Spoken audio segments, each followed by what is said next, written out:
चीज़ हम यहाँ बताना चाहेंगे कि आज जो पूजा हुआ है, विशेष पूजन अर्चन हुआ है, सुबह हमारे श्रोता देखे होंगे कि एक प्रसाद का पैकेट प्रधानमंत्री ने चढ़ाया था बाबा भोलेनाथ को।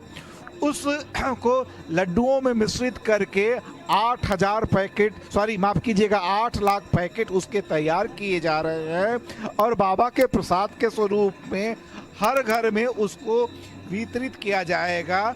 यानी बाबा की जो फीलिंग है वो हर घर में जन जन तक पहुंचाने की कोशिश की जा रही है, क्योंकि ये संभव नहीं है कि सभी लोग इस मौसम में पहुंच सकें, सभी लोग दर्शन कर सकें। तो बाबा का प्रसाद पहुंचाने की एक परंपरा रही है, मां अन्नपूर्णा का प्रसाद बांटा जाता रहा है। तो इस बात खुद जो संगठन है भारतीय जनता पार्टी का, उसको ये जन जन तक घर घर में 8 लाख पैकेटों के माध्यम से पहुंचाएगा।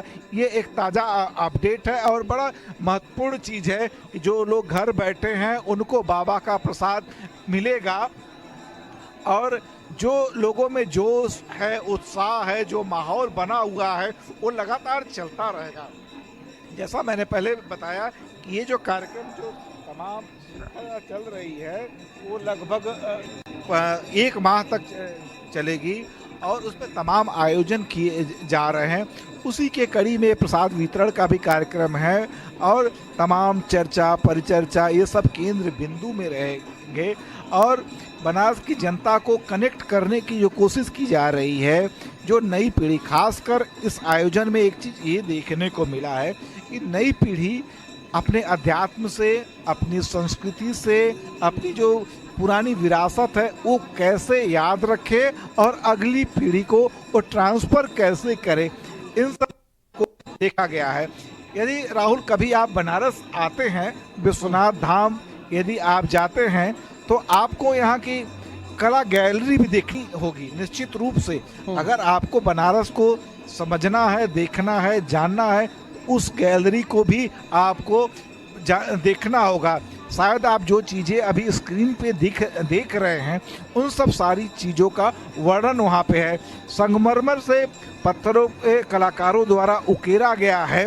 राजा दिव्यदास की काशी से लेके नरेंद्र मोदी की काशी में क्या हुआ, कितने उतार चढ़ाव झेले, कितने झंझावत झेले, उन सब चीज़ों का वर्णन है। तो आप देख सकते हैं। फिर से मैं मुखर होता हूँ आरती की तरफ, यानी आरती अपने अंतिम चरण में है। जो मुख्य आरती है वो हो चुकी है और अब प्रधानमंत्री का जो काफिला है यानी जल काफिला है अब वापस फिर से रविदास घाट की तरफ लौट रहा है। और इसी के साथ इस कार्यक्रम जो है, आज का जो आयोजन है, अपने अंतिम सोपान यानी अपने अंतिम चरण तक पहुंच गया है। प्रधानमंत्री का काफिला अब धीरे धीरे गंगा की लहरों में लौटता हुआ अब दिख रहा है। लेकिन जो श्रोता हैं, जो दर्शक हैं, जो भक्त हैं बाबा भोले के, जो गंगा मैया के भक्त हैं, उनका जोश कहीं से कम नहीं है। बीच बीच में हर हर महादेव के उद्घोष लग रहे हैं।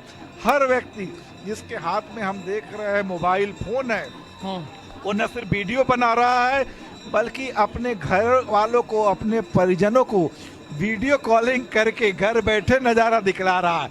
हम अपने चैनल के माध्यम से, तमाम चैनल जो हैं टीवी चैनल के माध्यम से देश दुनिया तक लोगों को ये नज़ारे तो दिखला रहे हैं, लेकिन जो लोग यहाँ हैं, कोई अपनी पत्नी को, कोई अपने पति को, कोई अपने भाई को, बहन को वीडियो कॉलिंग के माध्यम से इस नज़ारे को दिखला रहे हैं। तो निश्चित रूप से आज का जो दृश्य है, आज का जो नज़ारा है, आज का जो दिन है, अविस्मरणीय है। इतिहास के पन्नों में ये लिखा जा रहा है, एक स्वर्णिम अक्षरों में लिखा जा रहा है और इस रूप में लिखा जा रहा है कि सिर्फ एक शब्दों से न जाना जाए। यानी ये न कहा जाए कि 13 दिसंबर 2021 में काशी विश्वनाथ धाम का लोकार्पण प्रधानमंत्री ने किया, नहीं, उसके साथ इतनी चीजें जोड़ दी गई हैं कि पूरा एक न सिर्फ अध्याय बल्कि एक किताब, एक ग्रंथ तैयार हो जाए। बात करें काशी विश्वनाथ कॉरिडोर की बात करें, अब आप खुद देखिए, श्रोता खुद इस चीज को देखें और समझें। एक कॉरिडोर का लोकार्पण तो आधे घंटे, 1 घंटे में हो सकता है था, लेकिन प्रधानमंत्री ठीक 12 बजे वहां पहुंचे थे और लगभग 4 बजे वहां से निकले हैं, यानी 4 घंटे थे वहां। एक एक पूजन अर्चन के बाद नहीं, वो तो रोहित देखा हम लोगों ने, किया उन्होंने कहीं कोई औपचारिकता और कोरम पूरा नहीं किया। जो पूरी श्रद्धा होती है और जो भाव होता है, यानी पहले कोतवाल के दर्शन किए, गंगा में डुबकी लगाई, वहां से जल भरा, जल लाकर जलाभिषेक किया, वो सारी प्रक्रिया। रोहित, ये आप बता रहे थे कि जब जापान के प्रधानमंत्री आए थे उसके बाद इतनी भव्य और दिव्य आरती हो रही है, आज की जो आरती है, और आज की आरती आप कह रहे थे कि शिव आरती के नाम से जानी जाएगी। जरा उसके बारे में भी हमारे दर्शकों को बताइए। जी हाँ, देखिए, हमने पहले भी बताया कि ये जो आरती है विश्व प्रसिद्ध है, राजेंद्र प्रसाद घाट की आरती। जब कोई विदेशी मेहमान या कुछ इस तरीके के आयोजन होते हैं, देश में कोई ऐतिहासिक घटना घटती है, तो इस तरह के कुछ आयोजन किए जाते हैं। लेकिन एक परंपरा है कि ये 7 प्लेटफॉर्म बनते हैं, 7 बटुक रहती हैं, सब पे जो कन्याएं रहती हैं, वो गणेश की जो प्रतीकात्मक कन्याएं रहती हैं वो यहाँ पे रहती हैं, वो पूजन अर्चन करती हैं।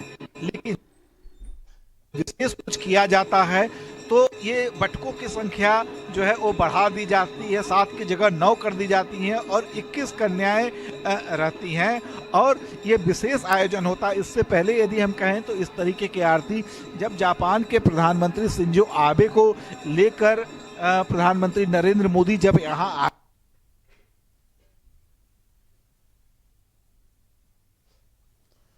बिल्कुल, ये लाइव तस्वीरें आप देख रहे हैं भारत समाचार के जरिए। रोहित से बातचीत करेंगे, उनकी आवाज हम तक नहीं पहुंच पा रही है। आपको बता दें कि 12 चीफ मिनिस्टर, यानी 12 राज्यों के मुख्यमंत्री आप देख रहे होंगे, जहां से देश के प्रधानमंत्री नरेंद्र मोदी लाइव आरती देख रहे थे, वहां आप देखते जा रहे होंगे कि चेहरे बार बार बदल रहे थे। कभी मनोहर लाल खट्टर आ जाते थे, कभी शिवराज सिंह चौहान, कभी पुष्कर सिंह धामी, फिर कभी आपने देखा केशव प्रसाद मौर्य। तो 12 सीएम आए हैं, 12 मुख्यमंत्री आए हैं इस प्रोग्राम में शामिल होने के लिए, और इस आरती को देश के प्रधानमंत्री नरेंद्र मोदी क्रूज से देख रहे हैं, लाइव देख रहे हैं। ये देखिए तस्वीरें, देखिए आप, आज पूरे बनारस